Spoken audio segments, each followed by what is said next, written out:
evening, and welcome back. I do hope last night's tale didn't drive you too far into the dark.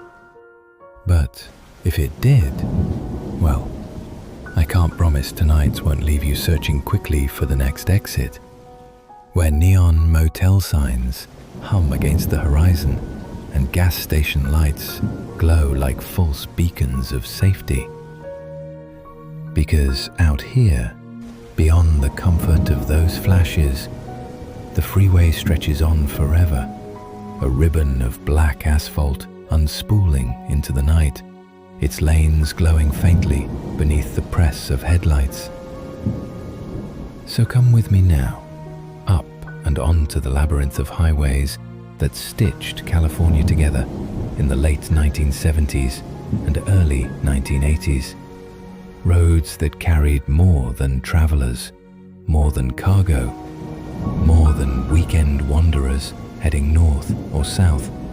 No, these byways carried secrets. So snuggle closer to the fire, let its warmth steady your breath, and follow me outward to where night turns the pavement into unforgiving silence and headlights rush into forever, oblivious to the shadows gathering at the edge of the dark, shadows that cling, that wait, that return again and again, patient as hunters, watching for the right passerby to take into the void. A boy born in coastal light, fourth child and only son in a small, hard-working family. The year was 1945, the city, Long Beach, California. War plants droned along the shoreline and paychecks came from assembly lines and shift work. His father put in hours at an aircraft company. His mother stitched together extra income from whatever jobs would have her, then came home to the unending labor of making a little feel like enough. Sundays meant church. Week-on nights meant homework at the kitchen table. He grew up in the steadiness of routine.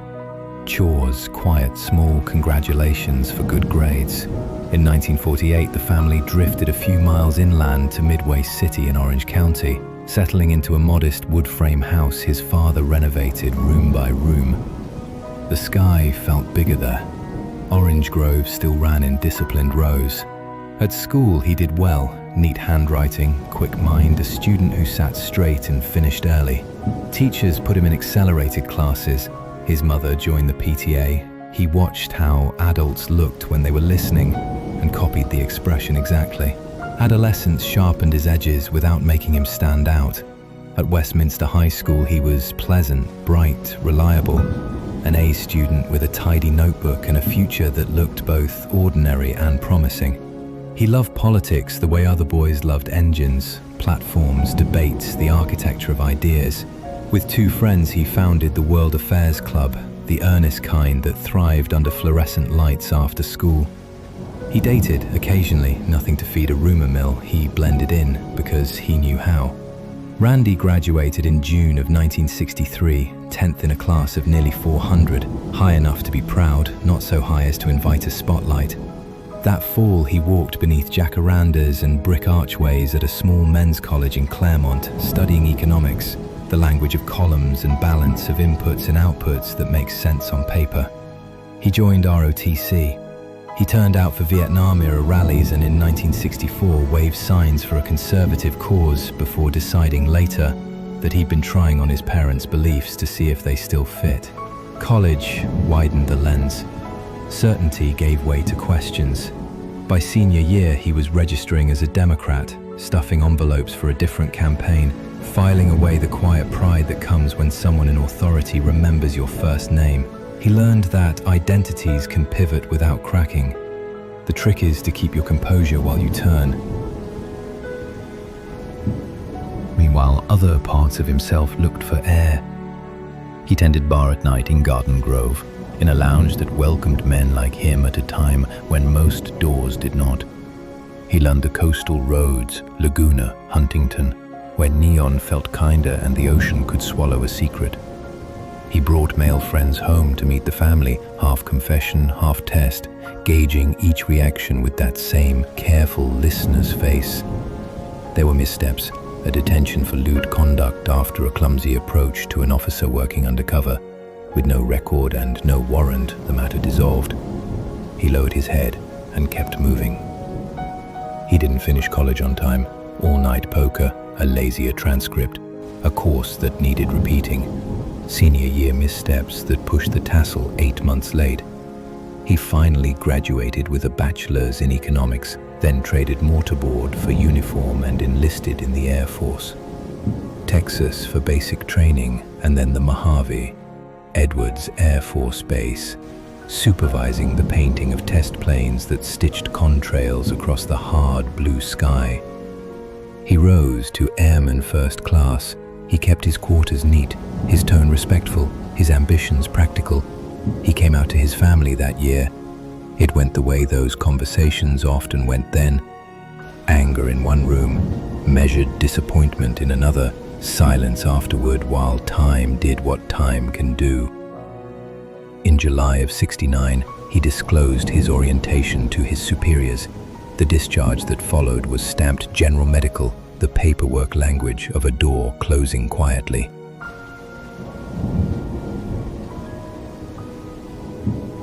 Back in Orange County, he slept for a while in his childhood room and worked where work was available, pouring drinks, then driving a forklift.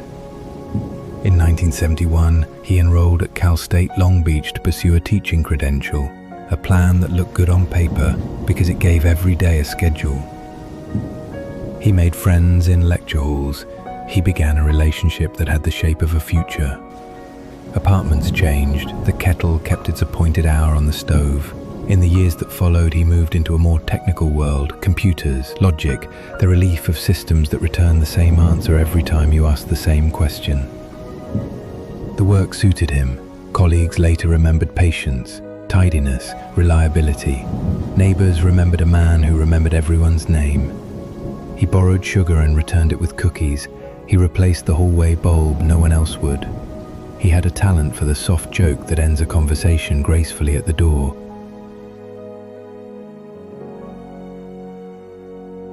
There were boyfriends, some brief, some longer, and eventually a partnership steady enough to look domestic from the sidewalk.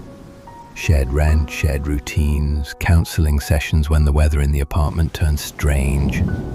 Weeknights in Long Beach, weekends north along the coast, or inland for a friend's dinner. The small choreography of two lives practiced around each other in narrow rooms. From the curb, all of it read as respectable. That is part of the unease here. The ordinary can be worn like a mask, and he wore it well. Crime fiction prefers the unshaven drifter who broadcasts menace. Real life often chooses the colleague who arrives on time, the neighbor who wheels your bins back from the curb, the man whose haircut looks like a decision to be trusted. Southern California shifted around him as the decade turned. Freeways braided, bases pulsed with comings and goings. Bars changed names under new management. The culture lurched forward, post-Vietnam, post-Stonewall, post-Watergate, while the daily business of living remained stubbornly the same. Commutes, pay stubs, errands. He moved with it, a commuter among commuters, always on his way somewhere, always arriving right on time. He liked lists, he liked order, he noticed small things, license plates, the angle of a sign, which exit ramp curled quietest beneath the overpass at night. He learned the tempos of cities that never truly sleep but do, in fact, grow very still in certain hours. He learned which faces were watched and which slid past without friction. His slid past. There is a kind of invisibility competence buys you. He wore it like a tailored suit. If a neighbor heard laughter late, it read as hosting friends. If a partner moved out, it read as the ordinary tragedy of adulthood. If he arrived home at odd hours, well, plenty of technical jobs asked that of you. In a landscape of errands and engines, a man with a clean car and an even temper looked like permission. Years later, when courtrooms filled and case files stacked high enough to cast their own shadows, the question everyone asked was painfully simple. How did he persuade so many, even for a moment, to trust him? The answer lived in these years. He looked like trust. He sounded like it. He knew the choreography, the nod at the right time, the smile at the right wattage, the careful offering of help. And because he could pass as anyone, engineer, salesman, off-duty airman, man on his way home, doors that stay closed for others open for him as if by habit. If there's a lesson in his early life, it doesn't sit in class photos or report card margins. It sits in our certainty that we can read safety in a face and in how often we are wrong. It sits in the way a life can be built out of small efficiencies until, from the curb, it looks like good architecture. He did not stride onto the stage announced. He entered by the side door, polite, practiced, unremarkable, and, in time, the road would give him another name entirely. The 1970s freeways were America's veins. Thick concrete ribbons lay down in optimism, meant to connect suburbs to cities, coast to coast, base to base. Out west they were vast and sun-bleached by day, glowing orange under sodium lamps by night. And no place symbolized that more than Southern California. Here the sprawl was endless, a quilt of stucco houses, neon strip malls and dry hillsides stitched together by overpasses. The names of the roads themselves became their own kind of language. The 405, the 710, the 605, the I-5, each one humming with movement every hour of the day and night. The I-5 corridor was the spine, from Mexico's border all the way through San Diego, Los Angeles, Orange County, up past Bakersfield, Sacramento, Oregon, and north into Washington. It was the endless ribbon that carried truckers, Marines, students, salesmen, and drifters. To drive it was to touch the restless pulse of a nation still unsure of itself. It was a strange cultural moment. The shadow of Vietnam still hung in the air. Young men came home, some broken, some bitter, some simply lost. Bars near bases offered them brief escape, while highways gave them the illusion of direction. They had stories, scars, and sometimes nothing left to tether them. Meanwhile, disco glittered in clubs, promising escape of another kind. All sequins, lights, and a bass line that throbbed loud enough to drown the darker thoughts. Early computers began appearing in offices, boxy and blinking, whispering of a technological future. Yet in police stations, reports were still on paper, typewritten, and filed in grey cabinets that bent under the weight of missing persons cases. There was no digital net to catch patterns. Each town was an island, each victim a separate story, unless someone stitched them together by hand. And on these roads, the unseen stitched a story of his own. The freeways were not just arteries of movement, they were hunting grounds. Rest stops at the edges of towns, the flicker of vending machines, the smell of gasoline and asphalt, the echo of footsteps in tile bathrooms. Some places were empty, save for a single flickering light bulb, the silence pressing in from the woods around them. Others were crowded, offering cover, anonymity. Military bases lined the corridor too. Camp Pendleton, El Toro, March Air Force Base. Young men cycled through them, alone, restless. Some looking for companionship in bars and back alleys. Some simply trying to shake off boredom. They were far from home, far from anyone who might keep track of their comings and goings. It was a landscape of transition. People were always on the move, always between somewhere and nowhere, and that made them vulnerable. A name scribbled on a bar tab in Long Beach might be gone from memory in a day. A missing young man from Oregon might never be connected to a body found in Southern California. The web of roads was too wide, the paper trails too thin. And it was here, in this wide-open age of movement and transition, that Randy Kraft widened his orbit.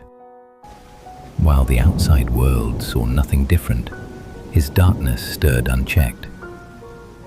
Kraft had already brushed against the law, arrested for lewd conduct, slipping through the cracks with only days in jail and small fines. Those brief moments should have been warnings, signs of the storm ahead. Instead, they passed like static, forgotten. And so his hunger deepened. Kraft unleashed desires he never named aloud, with shadows he refused to deny. His hunting ground was the highway, the clubs, the bases where servicemen gathered on restless nights. He sought out young men, often Marines, students, hitchhikers between 18 and 25. He would offer a ride, a drink, a bit of companionship on a lonely night. His manner was kind, almost disarming. He was not the kind of man who frightened you at first glance. It was his disguise, his mask, his snare.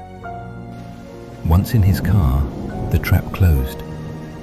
Many were drugged, pills dissolved in alcohol, a handshake drink pressed into their palm, Valium, sometimes stronger sedatives, blurring the edges of consciousness. And from there, cruelty unfolded. Randy Kraft was no frenzied attacker. He was methodical, patient, deliberate. Victims were bound, humiliated, tortured, emasculated, and worse. Some were burned with lighters, some were mutilated, often while still alive. The cruelties varied, but the pattern was unmistakable. A sadist masking himself in the skin of an ordinary man. When death came, it was often at his hands, tightening a belt or a cord or something just within reach.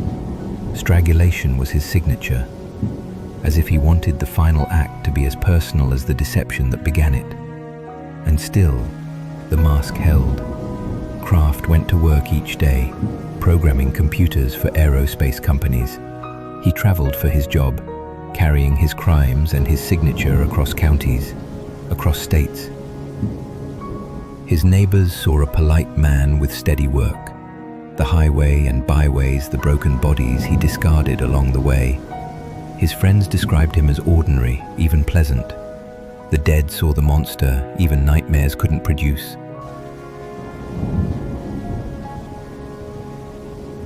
This was the canvas on which the shadows moved. The hum of tires was their soundtrack, the sodium lamps were their spotlight. And the records, fragile, fragmented, were too weak to hold them. It was here, in this era, on these roads, that the figure we now know as Randy Kraft began to circle. Not as a monster leaping from the shadows, but as a man blending into the rhythm of freeways, clubs, and quiet suburbia. He looked ordinary, spoke ordinarily, worked ordinary jobs. He could pass unnoticed in the sprawl of California, as forgettable as the thousands of drivers merging onto the I-5 every hour. And that was the terror of the time. Ordinary faces could vanish into the vast machinery of highways. And when the roads stretched dark and empty, when the bases emptied into bars, when the paper files stacked up with no bridge to connect them, he hunted. The map was his stage, the era his cover, and America, still learning how to trace its own shadows, wasn't ready to see what moved so quietly between the white lines. They vanished quietly, one by one, a boy leaving a bar, a Marine stepping out for the night, a young man hitching a ride along the I-5. At first, there was no pattern, at least none the world could see.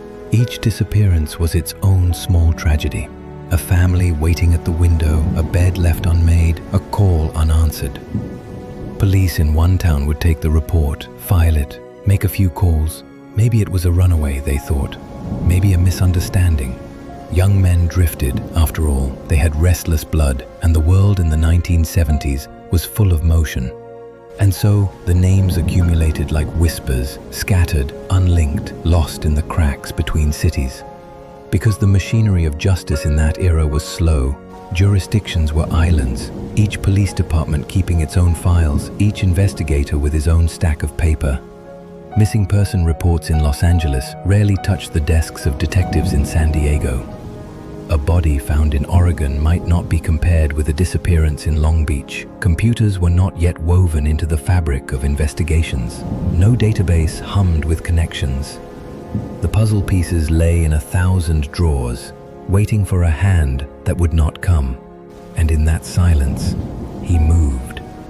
The freeways made him invisible. From bar to base, from rest stop to city street, he threaded himself through the seams of a state that never stopped moving. He did not roar, he did not rage. He was polite, quiet, even likable. A predator in plain sight, patient as the road itself. Victims appeared, and then they were gone. Some were servicemen, Marines and sailors whose presence in Southern California was temporary, whose absence might not be noticed until weeks later. Some were students. Some were young men simply living their restless nights, slipping into clubs that promised music, light, and companionship. Each vanished into the silence of the highways. For investigators, the similarities hovered like smoke but never took form. A body here, another there. Similar injuries perhaps, or similar circumstances, but too much time passed between discoveries. Too many miles lay between towns, and the word serial killer was not yet etched into the language of police work. The idea of one man moving across counties, across states, leaving a trail of dead, it was not the first thought. Sometimes it wasn't even the last. So the silence held, and the quiet predator kept moving.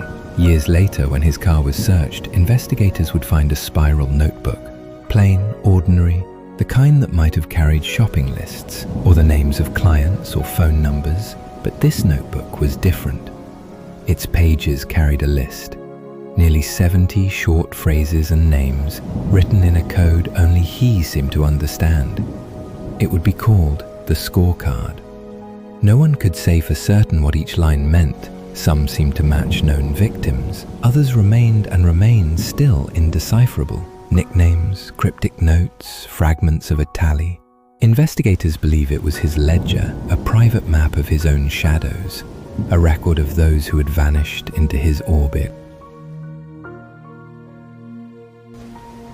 The scorecard was not a confession. It was colder than that. It was order. It was method. It was the quiet scratch of a pen on paper, translating lives into lines of text. And in those lines, investigators saw scale. Not one death, not two, dozens. Perhaps far more than even the courts would ever prove. Imagine, for a moment, the echo of that silence. Each young man lost was a ripple, spreading outward, unnoticed against the noise of traffic, the hum of nightlife, the churn of cities. But when the scorecard surfaced, those ripples converged into a wave, and it became clear what had looked like scattered tragedies were threads in one vast tapestry of violence. For the families, the truth came too late. For the investigators, the truth was overwhelming. And for the man at the center of it, the predator who smiled as he passed, unnoticed. It was proof that the roads had always been his to roam. The highways were the canvas, the victims, the notes in a ledger, and the scorecard, the coldest diary of all, whispered that the shadows held far more names than anyone had dared to count. The puzzle did not come together easily. It never does when the pieces are scattered across counties, stacked in file drawers, forgotten in boxes. Detectives sat beneath fluorescent lights, their desks sagging with paper. Missing person reports, coroner's files, anonymous tips written hastily on yellow pads. Each document was a story, but each story seemed to belong to a different book. In San Diego, an officer would recall the body of a Marine found near the highway. In Los Angeles, another case file described a student last seen leaving a club.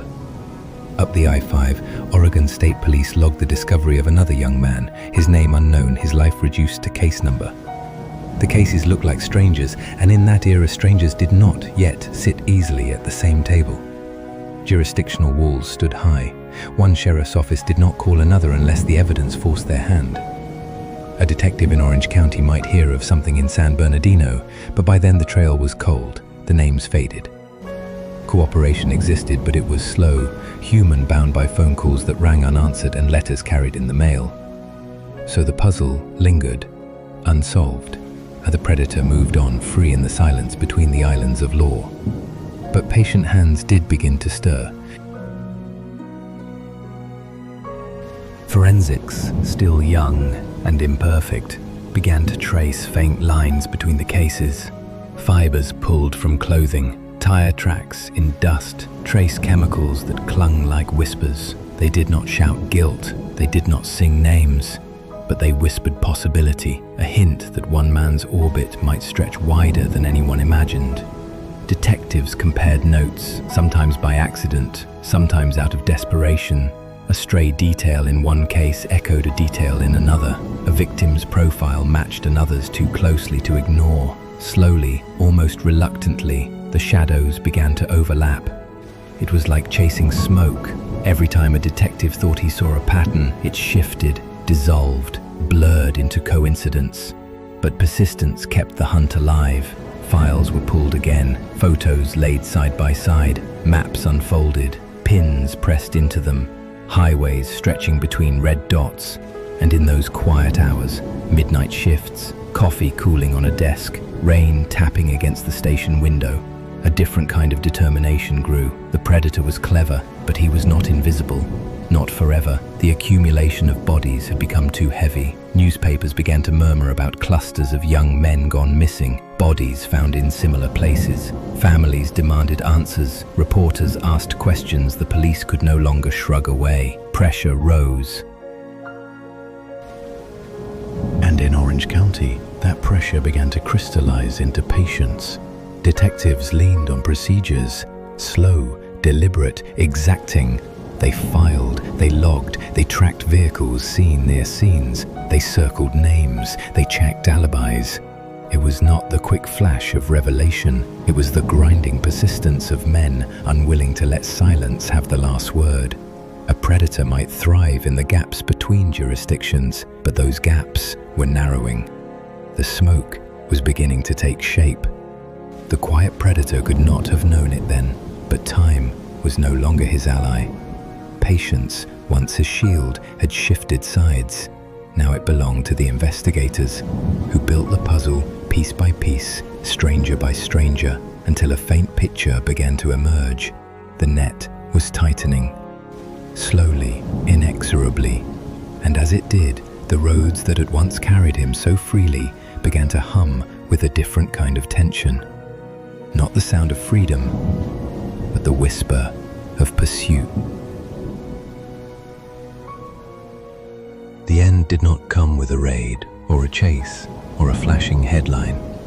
It came on the freeway on an ordinary night in May of 1983. A car moved unsteadily down the lanes, weaving, drifting, as if the driver's thoughts were elsewhere, or his blood carried too much alcohol. To other drivers it might have looked like nothing more than a drunk behind the wheel, another forgettable incident on California's restless highways. But to the patrolman who followed, it was enough. Training sharpens instinct, and instinct said something is wrong. They pulled the car to the shoulder. Headlights swept the pavement, red and blue strobes painting the darkness. An officer approached, the beam of his flashlight cutting through the driver's window. What he expected was simple. License, registration, the faint slur of intoxication. What he found was something else. The driver was polite, calm, even helpful. His demeanor was ordinary, maybe even forgettable. He did not fit the picture of panic, but the officer's eyes traveled past him to the passenger seat. There, slumped unnaturally, was a young man, still, silent. The night air seemed to tighten. What had begun as routine now hummed with unease. Backup was called. The questions multiplied. Who was the passenger? Why was he unmoving? And why, when the search began, did the vehicle reveal more than anyone was prepared to see? Inside, investigators found what should not have been there: restraints, substances, traces that spoke of nights far darker than the polite driver's manner suggested. And tucked away, as if forgotten, a spiral notebook, plain, unremarkable, the same one that would become infamous as the scorecard. It was a small stop, a weaving car, a patrolman's choice to follow instinct. But from that hinge, the door to a far darker room swung open. Because in that car, on that night, the threads of dozens of investigations began to knot together. What had been whispers in file drawers and smoke in memory suddenly had weight. The predator who had moved silently between the white lines now had a face, a name, and a trail of evidence that investigators could no longer dismiss. The traffic stop did not just end a drive, it ended the silence. It drew the predator into the light, and from that moment, the story shifted. From unanswered questions to revelations, from quiet suspicions to the unmasking of a man who had hidden in plain sight for more than a decade. The ordinary had shattered, and the freeway, once his cover, had finally betrayed him. The trial was long. The files were heavier still.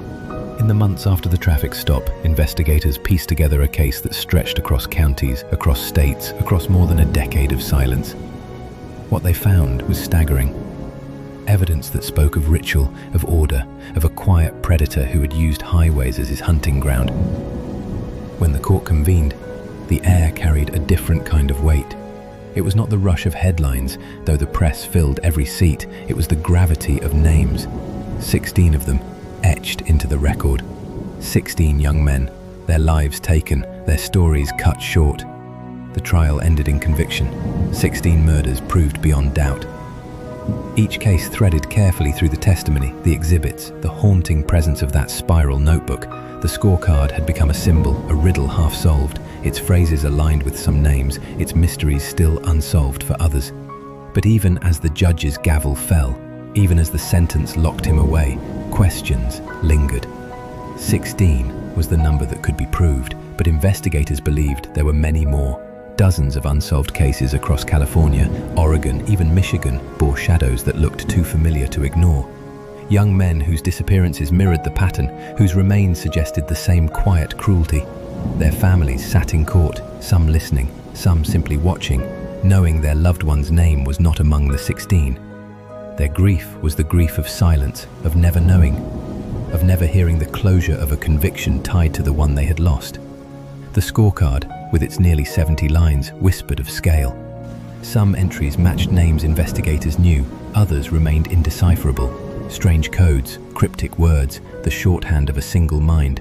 How many more were hidden between those lines? How many shadows would never be counted? The convicted man, Randy Kraft, sat calmly through it all. He denied everything, even as evidence pressed against him. His voice was steady, his face controlled. To the end, he insisted that he was no killer, no predator, that the notebook was misunderstood, that the prosecutors were wrong. But the jury had decided otherwise, and so 16 names were marked as his victims, even as the silence of many more hung in the air. Prison walls closed around him. Kraft was sentenced to life with no possibility of parole. Behind bars, he remained the same, polite, reserved, ordinary. A man whose face could have passed unnoticed in a crowd, now locked in a cell, carrying denials like a shield. Yet outside those walls, his name echoed. Not with the notoriety of Dahmer or Gacy, not with the theatrical horror of Bundy. No. His shadow was quieter, but it stretched long, a reminder that some predators do not roar or rage. Some simply wait, patient, polite, blending into the sprawl until their silence is broken. And for the families of those 16, and perhaps dozens more, the echo is all that remains. The names on the scorecard, the missing faces, the unanswered questions. A trial had given them some measure of truth, but closure in cases like this is always incomplete. 16 convictions, dozens of suspicions, one man, ordinary to the eye, extraordinary in cruelty. The numbers tell one story, the silence tells another, and together they are the aftermath, a trial of numbers and shadows that can never be fully counted. Time has a way of closing doors. Case files fade, witnesses pass, memories blur. But sometimes, new hands find the keys. In the 2020s, long after the trial had ended, long after the prison gates had locked him away, a name surfaced. Not a new victim, but a man finally giving back his identity. His name was Larry Eugene Parks. For 40 years, he had been an unnamed body along Oregon's I-5 corridor, a case file marked by silence. But with the quiet patience of modern science, forensic genetic genealogy breathed life into the old evidence.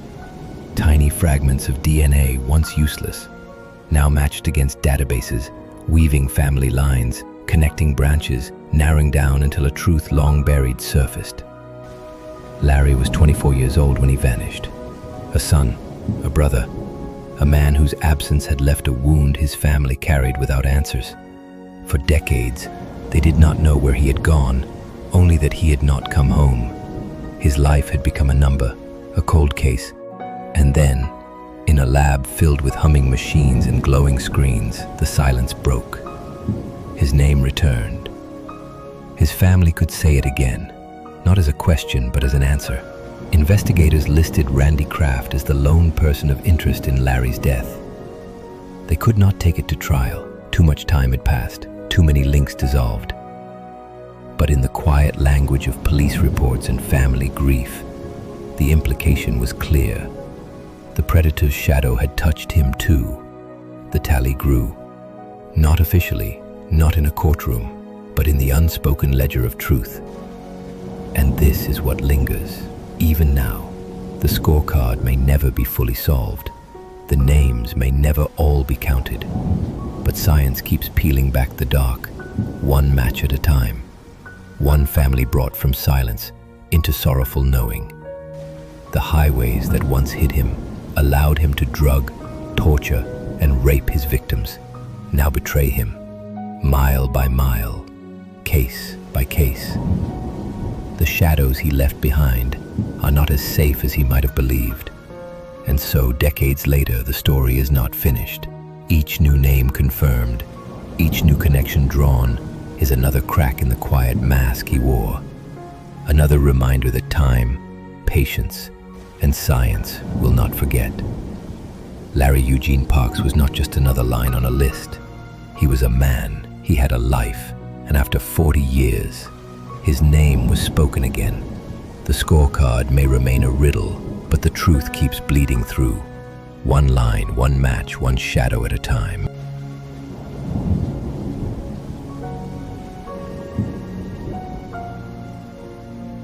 Thanks for listening. This has been Fireside Crime Stories, where the darkest tales are always read by Firelight. If you haven't already, subscribe, and before you drift off, toss a little fuel on the fire. Hit that like button, ring that bell, so when the shadows shift again, you'll be the first to know that another fire's burning and another story's being told. Until next time, rest well.